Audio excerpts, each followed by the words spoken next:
आज हम नीट में जो क्वेश्चंस आए हुए प्रीवियस ईयर में उनको सोल्व करेंगे। क्वेश्चंस को सोल्व करने से पहले अगर इस चैनल पे आप नए हैं तो इस चैनल को सब्सक्राइब, लाइक और प्रेस द बेल आइकन ताकि हमारा कोई भी वीडियो अपलोड हो तो आपको नोटिफिकेशन मिल जाए। चलिए हम क्वेश्चन स्टार्ट करते हैं। हमारा पहला क्वेश्चन है, select the correctly written scientific name of mango which was first described by Carolus Linnaeus। Means हमें मैंगो का करेक्ट साइंटिफिक नेम लिखना है जो कैरोलस लिनस ने दिया था। फर्स्ट देखते हैं मैग्नीफेरा इंडिका। यहाँ पर हम देख रहे हैं कि स्पेसीज जो है कैपिटल लेटर से स्टार्ट हो रहा है, तो ये हमारा नहीं हो सकता है। मैग्नीफेरा इंडिका सही है, कैरोलस लिनस। यहाँ पे जो साइंटिस्ट का नाम है वो एब्रिवेटेड फॉर्म में नहीं है, इसमें पूरा नाम लिख रखा है, सिर्फ लिनस होना चाहिए था। मैग्नीफेरा इंडिका, यहाँ पे मैं इस जीनस जो है कैपिटल लेटर से स्टार्ट हो रहा है, लेटिनाइज्ड है। इंडिका स्मॉल लेटर से स्टार्ट हो रहा है, सही है, और ये एब्रिवेटेड फॉर्म में है ऑथर का नाम। तो हमारा जो है थर्ड आंसर करेक्ट है, थर्ड आंसर है हमारा मैग्नीफेरा इंडिका। ये भी सही है, बस इससे मोस्ट सही सी है हमारा। हमारा सेकंड क्वेश्चन है, which of the following is against the rule of ICBN. ICBN के international code of botanical nomenclature के कौन अगेंस्ट है? देखते हैं पहले हम। Handwritten scientific name should be underline, बिल्कुल करेक्ट है। Every species should have a generic name and specific epithet, बिल्कुल सही है। Scientific names are Latin and should be italicised, ये भी सही है बिल्कुल। जेनरिक नेम और specific name should be written starting with small letters, ये बिल्कुल गलत है, यानी ये मेरा आंसर सही है। क्यों? जेनरिक नेम जो होता है वो कैपिटल लेटर से स्टार्ट होता है, स्पेसिफिक जो होता है स्पेसिफिक एपिथेट वो स्मॉल लेटर से स्टार्ट होता है। बट यहाँ पे इसमें कह रहा है कि डी ऑप्शन में कि दोनों स्मॉल लेटर से स्टार्ट हो रहा है, जो कि गलत है। ये हमारा आंसर डी हो जाएगा सेकंड का। अब हमारा थर्ड क्वेश्चन है, match the item given column first with those in column second, select the correct option given below। यानी कि हमें कॉलम फर्स्ट को कॉलम सेकंड से मैच करना है। पहला क्या है? हर्बेरियम। हर्बेरियम क्या होता है? एक शीट होता है जिसमें हम क्या करते हैं, कोई प्लांट लेते हैं, उस प्लांट के स्पेसिमेन को लेते हैं, उसको हम प्रेस्ड कर देते हैं, उसको ड्राई कर देते हैं। यानी कि यहाँ पर it is a place where dry and press the plant specimens, यानी कि हमारा ए का जो आंसर हो जाएगा वो थर्ड हो जाएगा। ए का आंसर है हमारा थर्ड, ए का आंसर है हमारा थर्ड, हमारा ए का आंसर है थर्ड। फिर उसके बाद की क्या होता है? It is a set of contrasting character, it is a set of two contrasting characters which are opposite in nature। यहाँ पे हम देखते हैं कि ये कहाँ पर है लिखा हुआ। It is a booklet containing a list of character and their alternate which are helpful in identification of various texts, यानी कि बी का आंसर है 4। म्यूजियम में क्या होता है? एनिमल होते हैं, प्लांट्स होते हैं, दोनों होते हैं, यानी कि it is a place having a collection of preserve plants and elements, first हो जाएगा। D, a list that, D का सेकंड बचता है, a list that mathematically all species found in area brief description, यानी कि सेकंड का answer हो जाएगा, डी का आंसर हो जाएगा सेकंड हो जाएगा। यानी 3 4 1 2 इसका आंसर है। 3, एक मिनट, यानी कि 3 4 1 2 आंसर इसका हो जाएगा डी, तीसरे का आंसर हो जाएगा डी। अब हमारा चौथा क्वेश्चन है, the label of herbarium sheet does not carry information. Herbarium sheet के अंदर कौन सा इंफॉर्मेशन कैरी नहीं होता है? डेट ऑफ कलेक्शन ये होता है, नेम ऑफ कलेक्टर ये भी होता है, लोकल नेम्स ये भी होते हैं, बट हाइट ऑफ प्लांट नहीं होता है, बट हमें आंसर क्या देना है, इसमें से कौन सा कैरी नहीं होता। आंसर जो इसका आंसर हो जाएगा, इसका आंसर हो जाएगा डी। हमारा फिफ्थ क्वेश्चन है, match column first with column second for house fly classification sheet, select the correct option using codes given below. हमारा कॉलम फर्स्ट से कॉलम सेकंड को मैच करना है। फैमिली, इसमें से फैमिली कौन सा है, थर्ड। म्यूसिड जो हमारा है फैमिली है, यानी कि एक आंसर हो जाएगा थर्ड। अब बी का देखते हैं। हमारा बी है ऑर्डर, इनमें से ऑर्डर कौन सा है, तो ऑर्डर है हमारा फर्स्ट वाला। ऑर्डर जो है डिप्टेरा है, यानी बी का हो जाएगा फर्स्ट। फिर सी क्लास, इनमें क्लास कौन सा है, क्लास हो जाएगा इंसेक्टा। इंसेक्टा हमारा क्या हो जाएगा, क्लास हो जाएगा, यानी कि सी का आंसर है फोर। फोर। और फिर उसके बाद फाइलम, इनमें से फाइलम कौन सा है, आर्थ्रोपोडा है। आर्थ्रोपोडा को आप जानते हैं ये लार्जेस्ट फाइलम है, तो यस इसका आंसर हो जाएगा सेकेंड, यानी कि एक मिनट, तो एक एक मिनट। फैमिली, फैमिली में से कौन सा था, फैमिली था हमारा थर्ड। और बी मींस ऑर्डर कौन सा था इसमें से, फर्स्ट। ग्लास कौन सा था हमारा, फोर्थ। और फाइलम कौन सा था हमारा, सेकंड। यानी कि इसके अकॉर्डिंग हम देखें तो आंसर हमारा हो जाएगा, इसके अकॉर्डिंग हम देखेंगे तो आंसर हो जाएगा हमारा फर्स्ट। तो हमारा फिफ्थ क्वेश्चन भी हो गया। अब हमारा सिक्स क्वेश्चन है, study the four statement A to D given below and select the correct option out of them.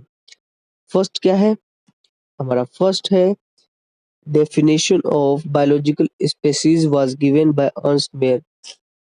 Biological species का जो डेफिनेशन दिया था वो अर्नस्ट मेयर ने दिया था। यस बिल्कुल करेक्ट है। मैंने आपको बताया था, जब मैंने आपको थ्योरी पढ़ाया था द लिविंग वर्ल्ड का, तो उस टाइम मैंने बताया था कि ये इम्पोर्टेंट लाइन है कि इस बायोलॉजिकल स्पेसीज को अर्नस्ट मेयर ने दिया था, यानी कि ये जो है करेक्ट है। Photo period does not affect the reproduction plants, affect करता है, यानी ये गलत है। Binomial nomenclature was given by R H Whittaker, गलत है। ये कैरोलस लिनस ने दिया था। आरएच विटेकर ने 5 किंगडम ऑफ क्लासिफिकेशन दिया था।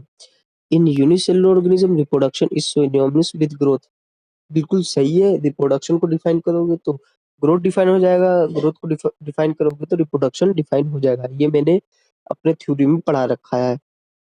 यानी कि ए और डी करेक्ट आंसर, इसके अकॉर्डिंग सी हमारा करेक्ट आंसर हो जाएगा सिक्स का। हमारा सेवन क्वेश्चन है, nomenclature was is governed by certain universal rules. Which one of the following is contrary to the rules of nomenclature? Means इनमें से कौन सा अगेंस्ट है nomenclature के, साइंटिफिक nomenclature के। The names are written in Latin and are italicized, बिल्कुल सही है। फर्स्ट बिल्कुल सही है, यानी कि ये गलत नहीं है यूनिवर्सल रूल के अकॉर्डिंग। हमारा बी ऑप्शन है, when when written by hand by the names to be underlined, ये भी बिल्कुल सही है कि जब भी हम हाथों से लिखेंगे तो वो अंडरलाइन हो जाना चाहिए। हमारा सी ऑप्शन है, biological names can be written in any language, ये बिल्कुल गलत है। ये बिल्कुल गलत है, क्यों, बायोलॉजिकल स्पेसीज जो होता है वो सिर्फ रिटन इन इटैलिक्स होता है, ये किसी लैंग्वेज में नहीं लिख सकते। तो आंसर हो जाएगा, ये अगेंस्ट है यूनिवर्सल रूल के अकॉर्डिंग, तो आंसर हो जाएगा हमारा सातवें का सी। आठवां क्वेश्चन देखते हैं, which one of the following is not a correct statement, में से कौन सा करेक्ट स्टेटमेंट नहीं है। अ म्यूजियम, म्यूजियम जो है has a collection of photograph of plants and animals, बिल्कुल गलत। म्यूजियम जो होता है वो कलेक्शन ऑफ फोटोग्राफ्स नहीं होते, collection of specimens of plants and animals होता है, यानी कि हमारा फर्स्ट ऑप्शन ही गलत है। आंसर हमारा ए हो जाएगा। अब हमारा 9 क्वेश्चन क्या है? The common characteristics between tomato and potato will be maximum at the level of, ये हो जाएगा हमारा आंसर फैमिली पे हो जाएगा, फैमिली फैमिली। 90 का आंसर क्या हो जाएगा? फैमिली। फैमिली पे जो है टोमेटो एंड पोटैटो दोनों पे सबसे ज्यादा कॉमन कैरेक्टरिस्टिक्स दिखेगा। अब हमारा 10th क्वेश्चन है, हमारा 10th क्वेश्चन है, 10th क्वेश्चन है which one of the following organism is scientifically correctly named and correctly printed according to international rules, nomenclature and correctly described? Musca domestica. Musca domestica क्या है? House fly है। The common name house lizard और reptile, ये बिल्कुल गलत है, ये बिल्कुल गलत है, यानी कि हमारा आंसर ये नहीं है, क्योंकि इसमें पूछा करेक्टली कौन सा है। प्लाज्मोडियम फेल्सीमेरम, ये प्लाज्मोडियम जो मलेरिया फैलाता है, बहुत खतरनाक होता है ये। तो अब प्रोटोजोन, प्रोटोजोन होता है, सही है बिल्कुल। Pathogen causing most serious types of malaria, बिल्कुल सही है। तो यानी कि हमारा आंसर हो जाएगा 10वें का आंसर हो जाएगा हमारा बी, जो करेक्टली मैच्ड है। और हमारा 11 क्वेश्चन क्या है? 11th क्वेश्चन है which one of the following name animals is correctly matched with particular taxonomic category? इनमें से कौन सा है जो करेक्टली मैच्ड है टेक्सोनोमिक कैटेगरी अकॉर्डिंग? टाइगर, हाँ टाइगर को हम पैंथेरा टिग्रिस कहते हैं, या और ये इस टिग्रिस क्या स्पीसीज, यानी कि हमारा आंसर हो जाएगा फर्स्ट, ये आंसर बिल्कुल सही है हमारा। अब हम 12th क्वेश्चन के ऊपर मूव करते हैं। हमारा 12th क्वेश्चन क्या है? which one of the following aspects exclusively characteristics of living beings? exclusively characteristics है living beings का, इनमें से कौन सा exclusive characteristics of living things का, living things का इनमें से कौन सा है? तो आंसर देखते हैं। आइसोलेटेड, एक minute, which one of the following aspect is an exclusive characteristics of living things? Isolated metabolic reactions occur in vitro, ये बिल्कुल गलत है, ये गलत है। Increase in mass from inside only, ये भी गलत है। Perceptions of events happening in the environment and there memory, ये बिल्कुल सही है, ये एक्सक्लूसिव इवेंट है ऑफ लिविंग थिंग्स का। हमारा 13 क्वेश्चन है ICBN स्टैंड फॉर, अभी मैंने आपको बताया था ICBN का फुल फॉर्म क्या है? International code of botanical nomenclature. तो इसमें देख लेते हैं हम, international code of botanical nomenclature, international code of botanical nomenclature, answer इसका फर्स्ट ही है। 13 का आंसर क्या है? फर्स्ट है। अब हम देख 14 क्वेश्चन से ऊपर मूव करते हैं। 14 क्वेश्चन क्या है हमारा? 14 क्वेश्चन है, 14 question, the living organism can be unexceptionally distinguished from the non-living things on the basis of their ability for interaction with the environment and processive evolution, बिल्कुल गलत है। रिप्रोडक्शन के बेस पे नहीं, ग्रोथ एंड मूवमेंट के base पे नहीं, responsiveness to touch, D answer बिल्कुल करेक्ट है, डी आंसर बिल्कुल करेक्ट है। हम यानी कि कंसियसनेस के बेस पे ही हम लिविंग ऑर्गेनिज्म और नॉन लिविंग ऑर्गेनिज्म को डिस्टिंग्विश कर सकते हैं। हमारा 15 क्वेश्चन है, 15 क्वेश्चन है which one of the most important function of botanical garden is that? इनमें से कौन सा सबसे इम्पोर्टेंट काम है बोटेनिकल गार्डन का? देखते हैं हम। They provide a beautiful area for recreation, नहीं। One can observe tropical plants there, बिल्कुल नहीं। They allow ex conservation of germplasm, ये बिल्कुल करेक्ट आंसर है, सी बिल्कुल करेक्ट आंसर 15 का। क्यों? बोटेनिकल गार्डन जो होते हैं एक्स ऋतु कंजर्वेशन होते हैं। एक्स ऋतु कंजर्वेशन मीन्स जो प्लांट का नेचुरल हैबिटेट होता है उनको नेचुरल हैबिटेट से हम मैन मेड नेचुरल हैबिटेट में लेके आते हैं, उसी को हम एक्सेसिव कंजर्वेशन कहते हैं। तो आंसर 15 का सी बिल्कुल करेक्ट है। अब हम 16 क्वेश्चन के ऊपर मूव करते हैं। 16 क्वेश्चन हमारा क्या है?